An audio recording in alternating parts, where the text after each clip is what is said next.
طيب يا شباب عاملين ايه؟ يا رب تكونوا بخير. فيديو جديد وتحديث نسخة واتساب الايفون. طيب، في البداية كده لايك الاشتراك بتاعك عشان النهاردة جايب لك عظمة تحديث ده فيه مميزات جامدة كتير.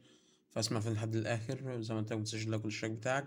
مفيش أي باسوردات في النسخة، بس أنت عشان تعرف تحمل النسخة اسمع الفيديو لحد الآخر. لو تعرف تحمل تمام، حمل عادي. متعرفش في نص الفيديو كده أو في الآخر هقول لك ازاي تحمل النسخة. تمام؟ أول بس كده أوريك نبذة عن النسخة وبعد كده هوريك ازاي تحمل النسخة. اول حاجه عندنا النسخه بتبقى بالشكل ده كده. تحمل النسخه وكل حاجه تمام معانا، بنبدا نخش على النسخه عادي. تفتح معانا بالشكل ده كده. تمام. عندنا هنا دي الدردشات زي ما انت شايف كده. عندنا بعد كده المجتمع وبعد كده المكالمات، وعندنا هنا الاستوري، وعندنا هنا الملف الشخصي. عندك ده التحديث الجديد بتاع الملف. لو دوست على نصائح هنا بيظهر لك يا اسطى المميزات بتاع النسخه وكل حاجه. تمام. بتظهر لك بالانجليزي او بالعربي. عامه لو انت عربي بتلاقي بيقول لك كده ترجمه للتلقاء يعني وكده. طيب، عندنا بعد كده الحساب هنا بتدوس عليه بتضيف اكتر من حساب لو انت عايز تضيف. تمام. براحتك. معلش ثانية.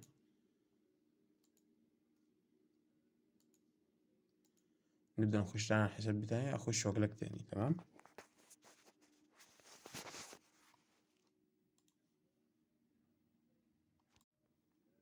طيب اتانا جاي تاني، بس انا محبتش اشغل دماغك بحوار التسجيل عشان ملوش حاجة. تمام. فانا زي ما قلنا لك هتضيف اكتر من حساب. بعد كده الاعدادات الاخيرة يا اسطى دي بيظهر فيها الملف الشخصي بتاعك. تمام. بيظهر لنا الصورة الشخصية، وانا لو دوست على الحساب التعريفي بيظهر بقية الحاجات بتاعتك. تمام. لو انت مثلا عايز تظهر الحاجة بتاعتك او الرقم او الحاجات دي كلها. تمام. ثانية هنا الباركود لو عايز اي حد سجل. تمام. عندنا زي ما قلت لك الحساب، عندك هنا المميزات والإشعارات بتاعك بخطوتين. النسخة العادية في كل حاجة في كل مميزاتها. طيب نسخة 3 نقط. بعد كده رقم الهاتف. لا نسيت، معلش هصرح ثانية.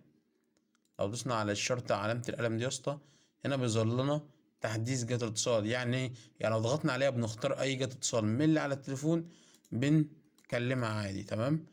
طيب عندنا ايه تاني؟ عندنا رقم الهاتف. لو دوسنا كده ممكن تكتب مثلا -2 وتكتب اي رقم مثلا. المفروض ان الرقم ده مثلا او اي رقم تكلمه. تمام. بس في واتساب الايفون ما ينفعش تكلم اي رقم، لازم أن يكون رقم حقيقي. يعني مثلا ممكن اعمل كده.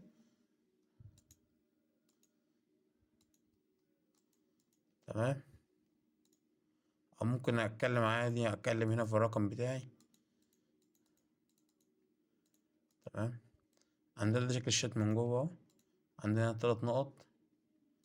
تمام. عندنا ممكن عندنا الستيكر برضو، ستيكر الايفون اهو. طيب عايزين مثلا بعد كده عندنا حفظ المرسلة، بعد كده الغاء. تمام. عندنا بقى يا اسطى هنا اعرف المزيد. هنا الوضع لو دوست هنا بيختار الوضع اللايت مود او الدارك مود. تمام.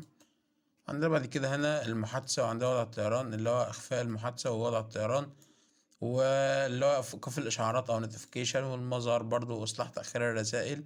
ده لو في مشكلة في إرسال رسائل أو استقبال الرسائل بتدوس على دي وبيصلح لك كل حاجة. هنا تحسين البطارية لو دوست عليها. مجموعة جديدة لو عايز تعمل بقى مجموعة أو قائمة الرسائل الجماعية اللي هو اسمه ايه والله نسيت اسمه. تمام. معلش بقالي كتير ما دخلتش في الحوار ده. أو الدردشة المؤرشفة ورد تلقائي وجدولة الرسائل. جميل لحد كده، جميل أوي. طيب عندنا مثلا لو دخلنا يا اسطى على شات فاضي زي ده كده. تمام. عايزين مثلا نسجل ريكورد،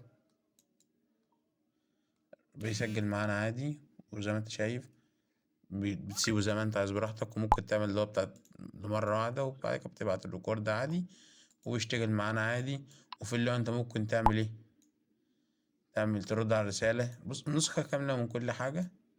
ممكن تعمل كده لو ضغطت مثلا كده على اي رسالة بيعمل كده. وممكن نعمل اللي هو ايه؟ البلر. هتدوس كده على الملف بعد كده الاعدادات.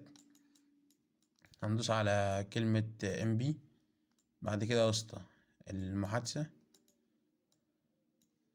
هتفعل دي. بص انا مش فاكر والله انا واحدة، بس فعل الاتنين. تمام. بعد كده بنطلع بره نسخة الواتساب ونخش من اول وجديد. ونبدأ يا اسطى مثلا نخش هنا ونبدأ نضغط كده على الرسالة، هتلاقي عملت معانا كده بلر، انت فاهم؟ على الرسالة، أي رسالة بقى يا اسطى تعمل معانا كده بلر عليها، زيها زي واتساب الأيفون الحقيقي. طيب، يبقى كده شرحنا نسخة الواتساب وشرحنا كل حاجة في نسخة الواتساب، بقى إن احنا نشرح ازاي نحمل من نسخة الواتساب. تمام، ثانية. تمام. طيب، انت هتلاقي تحت عندك، هتلاقي تحميل الملف بالشكل ده كده، نضغط على اللينك. تمام، هنفتح اللينك هيفتح معانا كده،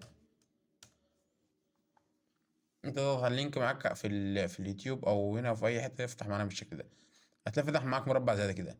تمام، هتنزل كده تحت شويه هتلاقي الكلمه اللي اسمها كلوز دي، هتدوس عليها. بعد كده هتلاقي فتح معانا من الصفحه دي كده، هننزل تحت شويه نلاقي مربع انا بيعد اهو لحد 100، لحد 100% وكده، هنصبر معاه بروجكت عادي. تمام، مش هيطول اصلا، والحوار ده كله مش هياخد مننا دقيقتين على بعض اقسم بالله.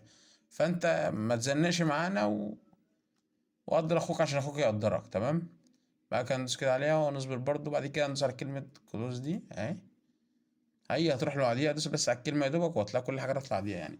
الصفحة ولا هتوديك هنا ولا هتوديك هنا، انت بس تابع كده الخطوات وانت راجل تبقى تمام كده، وهتعرف تحمل كل حاجة. وهنا برضه اهو تعدي 100%، ما بتكملش اصلا كلها على بعض 10 ثواني، وتلاقي الكلمة دي وبتلاقي خلصت الحوار كله. تمام، اهي خلصت. بعد كده ندوس جيت، نزلنا تحت كوت لينك، لو ظلنا على زي ده ندوس كلوز.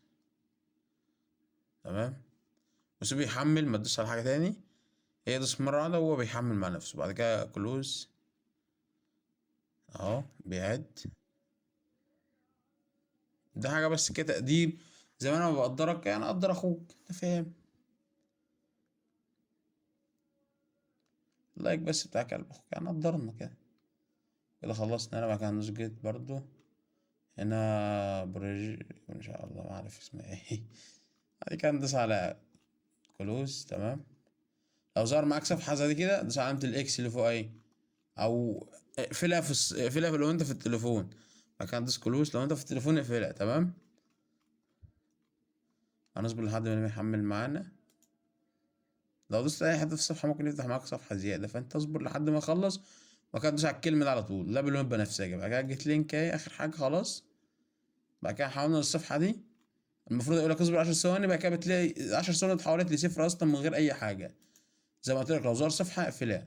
بعد كده ندوس على كلمه متابعه، لو ظهر الصفحه هنا اقفلها، وهتلاقي الصفحه بتاعتنا بتاع النسخه فتحت معانا هنا بالشكل ده كده. تمام، فانت اصلا متنساش اللايك والاشتراك بتاعك، وبس كده يا قلب اخوك، ومع السلامه.